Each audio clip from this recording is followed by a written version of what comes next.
Most people think Bill Gates got lucky. That one computer in his school, that Harvard dropout story. But what if his fortune wasn't luck at all? What if it came from 10 timeless rules, principles that anyone can master? In this video, we'll break down the 10 rules that made Bill Gates one of the richest and wisest minds of our time. Rules built not on chasing money, but on mastering mindset, timing, and leverage. And it all starts with something invisible, yet more powerful than any business skill. The one thing Gates perfected long before he ever made a dollar, his inner game. Number 10. The silent power of inner game. Most people want to grow their bank balance, but the truth is, your mindset compounds faster than your money ever will. Bill Gates learned this early. Before he ever wrote a line of code or dreamed of Microsoft, he was training something far more powerful: his ability to stay calm, focused, and detached from noise. He once said, "Don't compare yourself with anyone in this world. If you do so, you are insulting yourself." That single line sums up his wealth philosophy.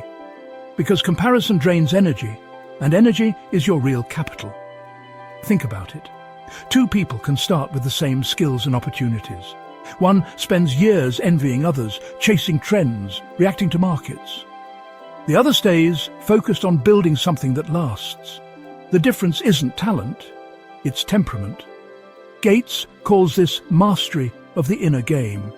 It's the quiet discipline to work when no one's watching, to keep learning when others get distracted, and to play the long game when the world demands instant results.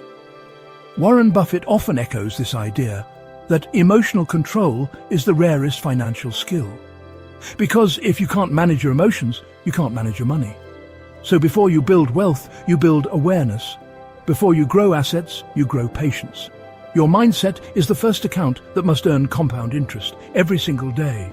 But here's the catch. Mindset alone won't make you rich. Because timing decides when the world finally catches up to your preparation. Up next, why timing isn't luck. It's what happens when preparation meets reality. Number 9. Timing is not luck. It's preparation meeting reality.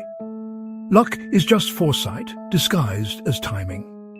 Most people look at Bill Gates and think he got lucky, that he just happened to be in the right place at the right time. But if you study his story closely, you realize it wasn't luck at all. It was obsessive preparation meeting perfect timing.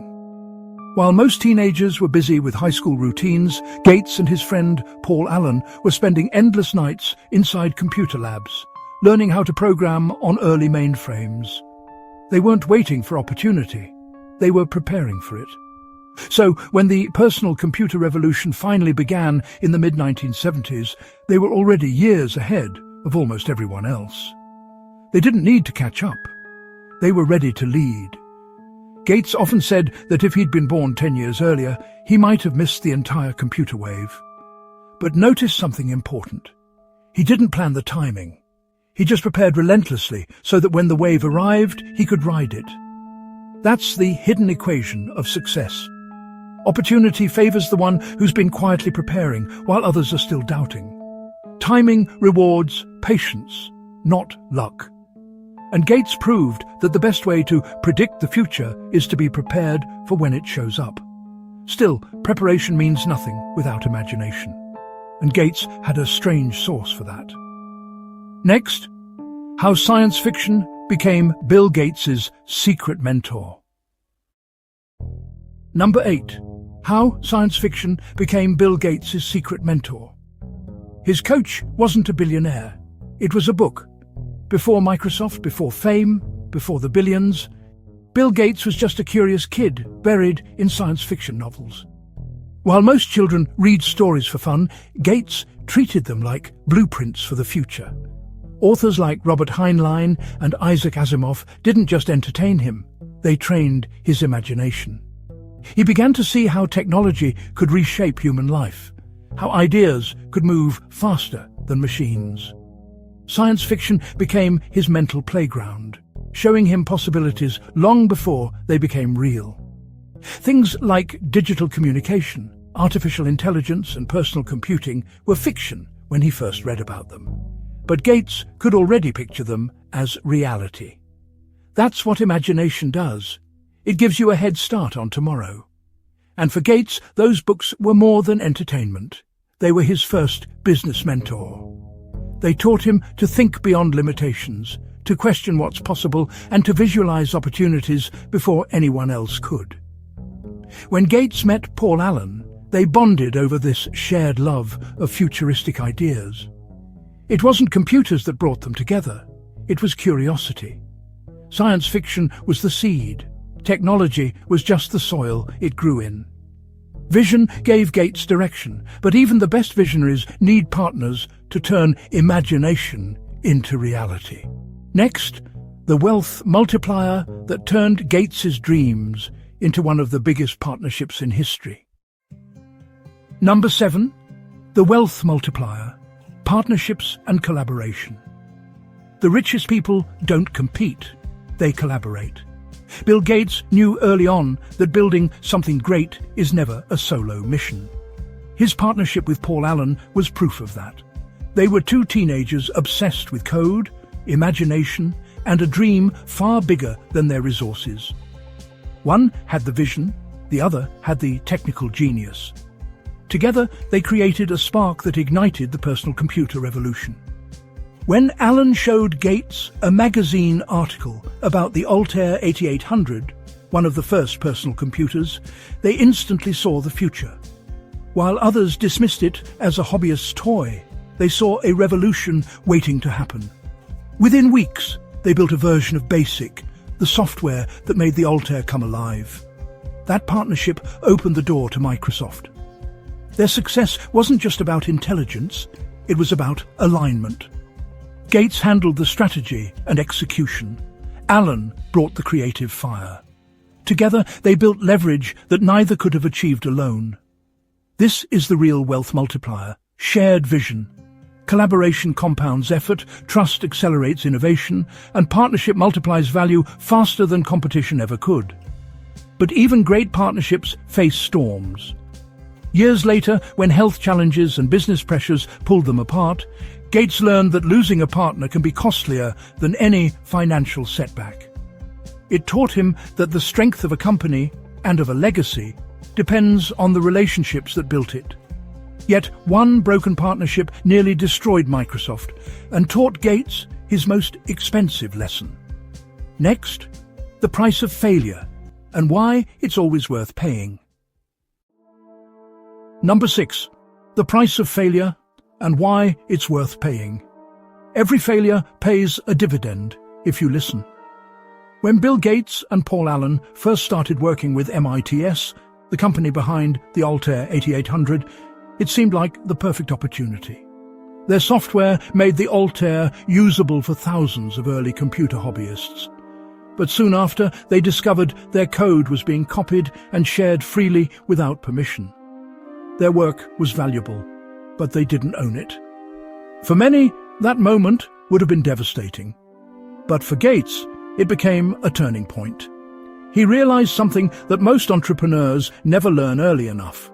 If you don't protect your creation, someone else will profit from it. That failure taught him the power of ownership. It's not enough to build great products. You have to control the rights, the licensing, and the long-term value they generate. This mindset later shaped the entire foundation of Microsoft's empire. Instead of selling software outright, Gates began to think in terms of leverage. He saw that real wealth wasn't in one-time sales. It was in recurring value. Ownership creates compounding income, just like interest in a bank account. Every mistake became tuition for his future success. Gates learned to see failure not as loss, but as feedback. The lessons from MIT's didn't cost him money, they earned him perspective, strategy, and eventually generational wealth. That ownership mindset later shaped the biggest deal of his career. Next, how one licensing decision turned Microsoft into a global empire. Number 5, the licensing secret that built Microsoft's empire. He didn't sell his code, he rented it forever. When IBM approached Bill Gates in the early 1980s to supply an operating system for their new personal computers, Gates faced a decision that would define his legacy. He could sell the software outright for a big one-time payment, or he could license it. Most people would have taken the quick payday. Gates didn't. Instead, he negotiated a deal that allowed IBM to use MS-DOS.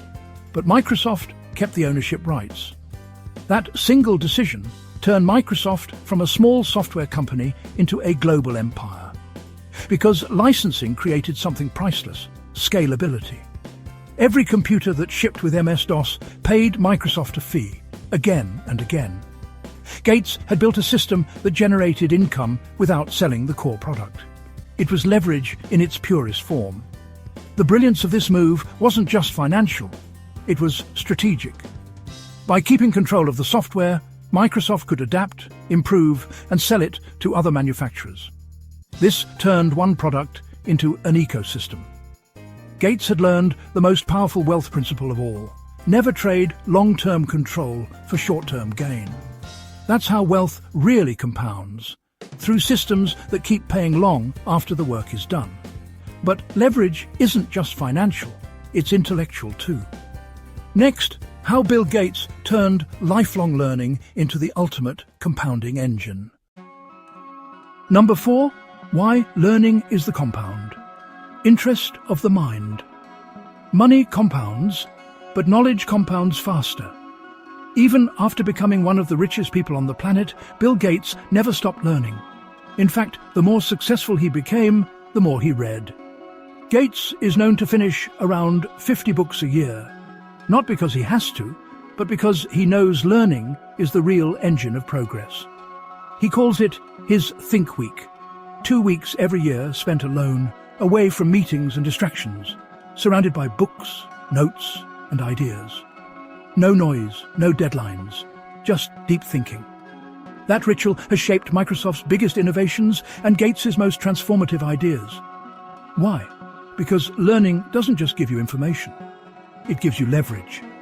Every new idea adds another layer to how you see the world. Over time, those layers connect, creating insights that others can't see. That's compound interest for the mind. The difference between average and exceptional thinkers isn't intelligence, it's curiosity multiplied by consistency. Gates treats learning like investing, steady, disciplined, and long-term. He doesn't chase trends, he builds understanding. This mindset fuels creativity and problem-solving.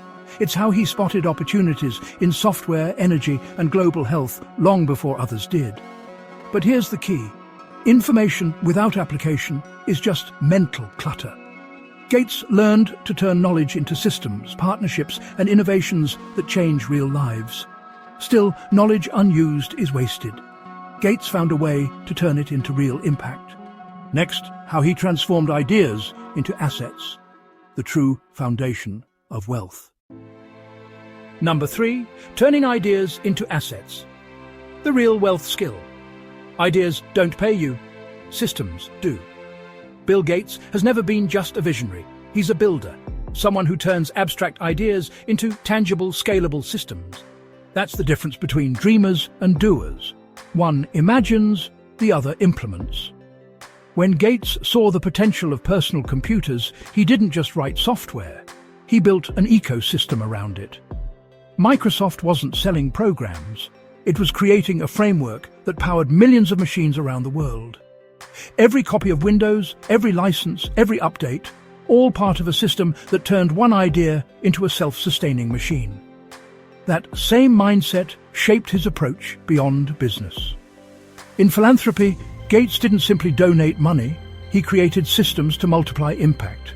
Global health networks, vaccine distribution models, and data-driven education programs. The same logic applied. If it can scale, it can change the world.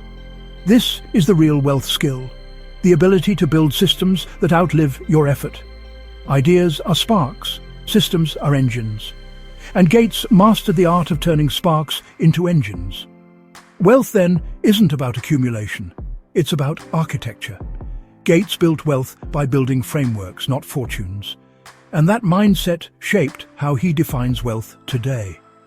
Next, how Bill Gates redefined what being rich truly means. Number 2. Redefining wealth. Beyond billions. True wealth is control, not cash. After decades of building Microsoft and becoming one of the richest people on Earth, Bill Gates discovered something surprising. Money stops mattering once you have enough of it. What truly matters is what it can't buy: time, health, purpose, and freedom. In his early years, Gates measured success by market share, growth charts, and innovation speed. But as his perspective matured, he began to redefine what wealth really meant. He realized that wealth isn't a number. It's the ability to decide how you spend your life. Freedom became his new currency. The freedom to read, to learn, to think deeply about problems that matter. The freedom to focus on impact instead of income. Today, Gates values knowledge and contribution above accumulation. He invests not for more power, but for more possibility, the chance to move humanity forward. That's why his foundation targets global health, education, and sustainability, the kind of returns that compound beyond balance sheets. Every great investor eventually learns this truth. Wealth without meaning is poverty in disguise. But his final advice to young dreamers: it's not about wealth at all. Next, the one habit that built Microsoft and can build your future too. Number 1. The ultimate lesson. Be curious forever. Curiosity built Microsoft, and it can build you. Behind every innovation, every breakthrough, every fortune, there's a question. For Bill Gates, that question has always been why. Why do computers work this way? Why can't software be simpler? Why can't we solve diseases the same way we solve code problems? That relentless curiosity was his true competitive edge. It pushed him to explore, to experiment, to read endlessly, and to connect ideas that others overlooked. Gates understood that in a world that changes fast, curiosity isn't a trait, it's a survival skill. While intelligence can make you efficient, curiosity makes you infinite. It keeps your mind expanding, your ideas evolving, and your perspective growing long after others stop learning. Even now, decades after leaving Microsoft, Gates treats every day as a classroom. He reads hundreds of pages, studies new fields, and still asks the same simple question: why? Because the moment you stop asking, you stop growing. So if there's one lesson to carry forward, one that outlasts money, titles, or fame, it's this: stay curious. The richest people in the world aren't those who have all the answers. They're the ones who never stop asking why.